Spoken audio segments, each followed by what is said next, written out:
Welcome to Loup TV. I'm Gene along with Doug for Wednesday, March 9th. We have 4 topics today. The first is the cryptocurrency regulation outline.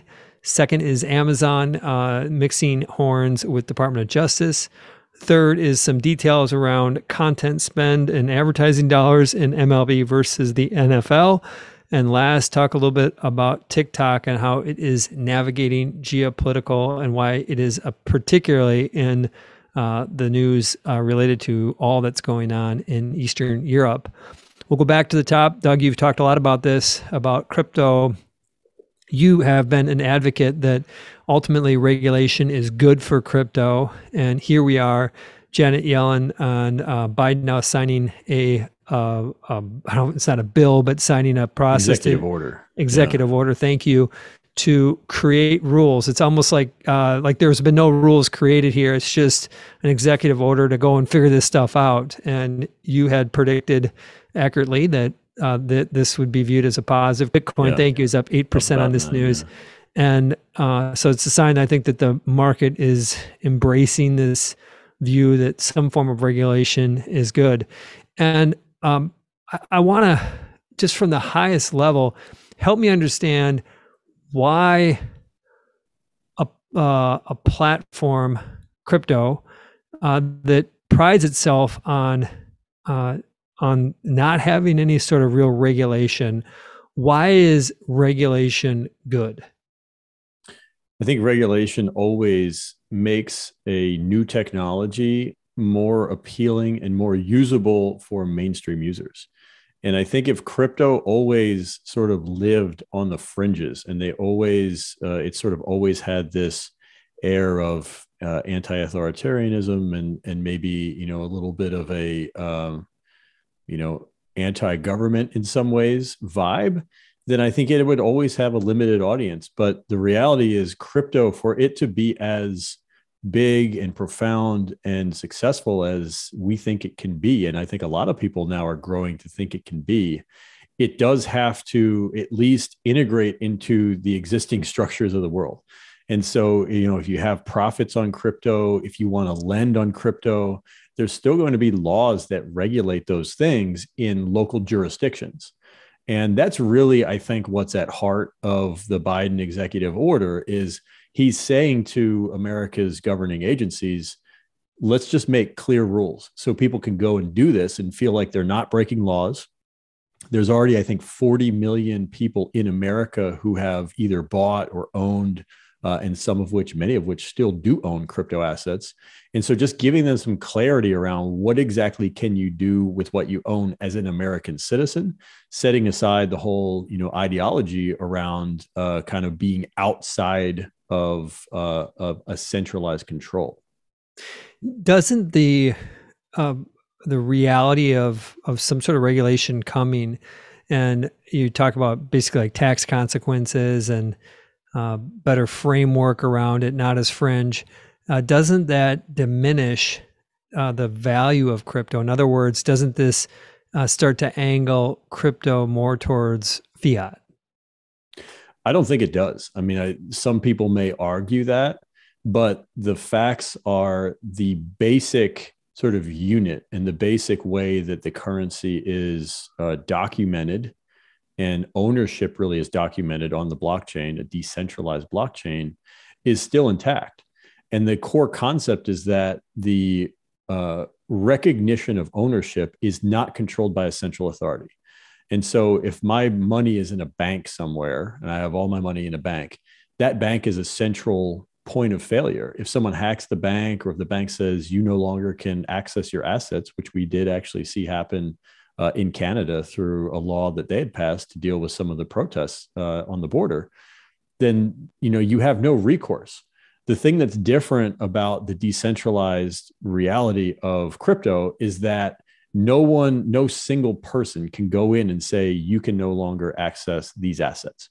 Now, if you access those assets through a centralized mechanism, like a Coinbase, which we've talked about before, where they are now restricting some Russian accounts, then accounts can be restricted, but your ownership cannot be taken away from you. And I don't think that anything is going to come out from the policymakers that will change basically that, which is to me the fundamental point that makes crypto useful for many people. Loup is invested in Coinbase. And when I think about what they've added, I mean, they've to me feel like they've added a lot of the same comfort around a traditional bank. Coinbase, we view as the bank of the metaverse. And I guess I want to just kind of keep going down that same thread that I was on a minute ago, is that, you add these regulations, you look at how Coinbase is true or false. Coinbase is a single point of failure in crypto. By definition, it would be if you hold all your assets there. And if you are a crypto proponent who is, I would say, very concerned about central authority, then you wouldn't hold your assets on Coinbase. For most people, they don't care about that. And Coinbase is probably the easiest and safest way for them to engage in the crypto economy. The topic, you can quickly get into the weeds and ultimately miss the forest here. The forest is where you started. It's that regulation is positive because it starts to move it from kind of a fringe topic, fringe endeavor into more mainstream. I'm going to take the last word on that, give it to you on this next topic, which is Amazon is now having a letter from the Department of Justice that is questioning some of the testimony that they gave last summer related specifically to third-party sellers and what Amazon does with that information. Does Amazon use data from third-party sellers to create other Amazon products? For example, they can see if something is selling quickly and they could create their own, for example, brands around that. And so the Department of Justice has asked for some support in their testimony that they do not use that data. The Department of Justice claims that Amazon has not given them the proper support and is accusing Amazon of basically misleading lawmakers around that topic. And so the reason why it makes our show today is that it makes me think about other ongoings with Amazon. Of course, we've recently talked about what they've done with MGM. They're trying to push the FTC, not the DOJ, the FTC, for some clarity around the MGM acquisition. And my question is this: I mean, we didn't grow up in politics. We're using our best knowledge here. But when you think about some of the friction that we're seeing between Department of Justice and Amazon, do you think it can have a spillover into ultimately how it plays out with the FTC? I wouldn't bet on it. I think that the departments in that case are properly sort of separated. And I think from a legal standpoint, the facts from one case shouldn't really have a bearing on the facts of the other case. In the case of the FTC reviewing MGM, the question is this an anti-competitive act? And I don't really know that we're learning anything from this other, news point. Accusation really is what it is.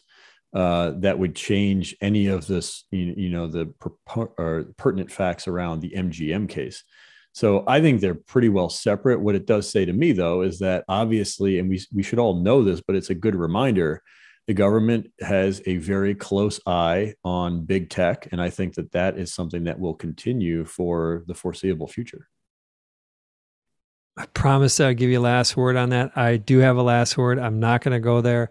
We're going to do a switch in our order, bring TikTok up a notch and move the toy department to last.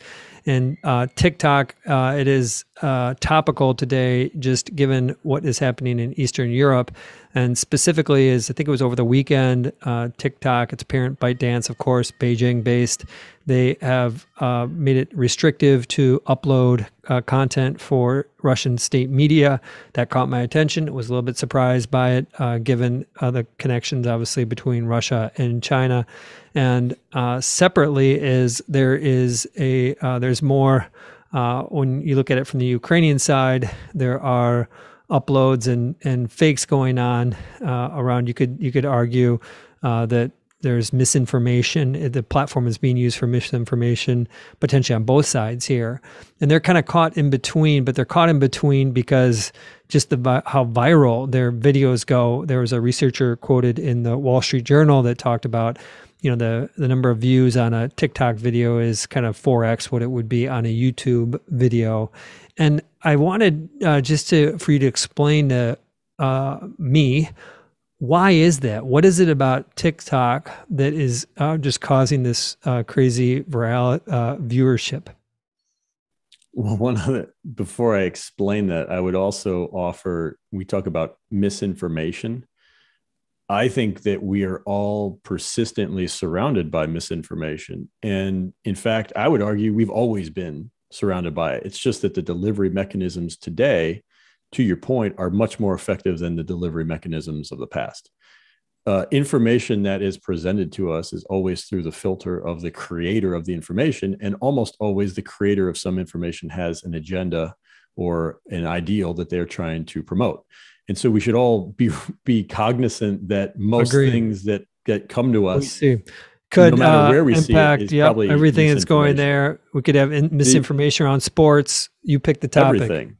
That's right. And the reason, though, that it's more powerful, if you ask about why is TikTok maybe a more powerful tool to spread information like that, misinformation or otherwise, I think it's because of the way that the experience is structured. And so if you think about TikTok, if you go on TikTok, you will get a video as soon as you pull up the app that probably will entertain you and grab your attention, and it'll immediately flip to another video and that'll grab your attention, and the next video might suck, and then you might flip forward to the next video. But what happens is your attention is constantly being grabbed and reoriented because the videos are short and because TikTok's algorithm is very efficient at understanding what might appeal to you next based on how you interact with other videos that you've watched. So the length, the algorithm's important. The length of the video. Can you remind me what a typical TikTok video length is? It depends. The spirit of it was that it was a very short video. 10 seconds. The original idea, Vine was a 7-second app. Now, I don't think the average TikTok video is 7 seconds. I don't know what the average length is off the top of my head, but I would guess it's in the sub 30-second range, where YouTube thrives, in my view, more on longer form content. And so I do think both the algorithm, the way that the content is presented, and the length of the content are all factors that go into how many different things you actually see on TikTok versus how many things you see on a YouTube or, a Twitter or Facebook or something like that. Different topic, final question on TikTok. If we'd rewind the clock, let's say a week before TikTok made the announcement that they would not honor state media from Russia, would have you predicted that? I wasn't surprised by it, no, because I think they're playing the political game too. I think that sometimes we have this perception, that China and Russia are so tightly interwoven, and that may be misinformation. Who knows what the real relationship there is? So I would say that as one point. It seems like it's certainly friendlier than the US and Russia. That's a given. But I think we've seen statements from China encouraging a solution to the problem. And so I don't think it should be surprising that, maybe there's some modest action taken by Chinese related companies that pull back on certain types of information.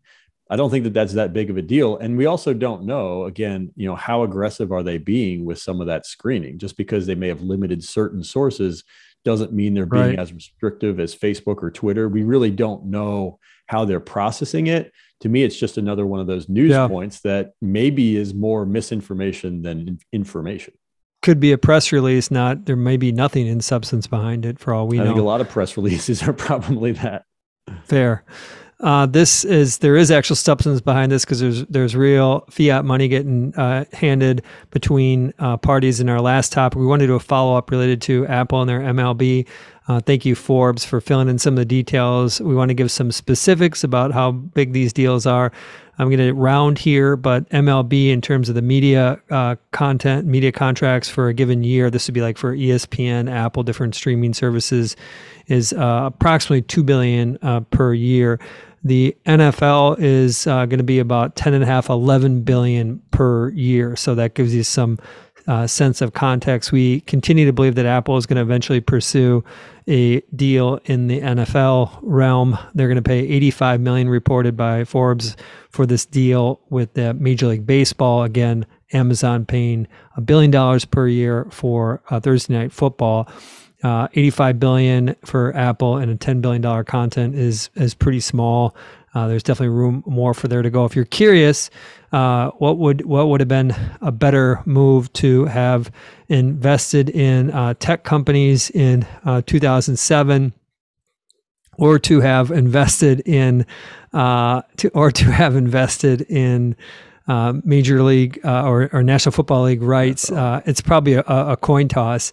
And the reason is in 2007, it was approximately about $2 billion per year, similar to what it is today for Major League Baseball, was the broadcasting rights. And again, today it's about $10 billion, so it's up about 5x. I should have ran the numbers before. My guess is probably some of those tech is up more than 5x. Your guess? More than 5x? If you pick the right companies, they probably were, and they may not, many of them may not be anymore after the last 3 months. Well said. Well, I guess it just keeps back that content is so good. It's just like red hot, white hot tech companies. And I suspect that is going to continue, just like Loup TV. And on behalf of Doug, Gene, and Loup TV, bye for now.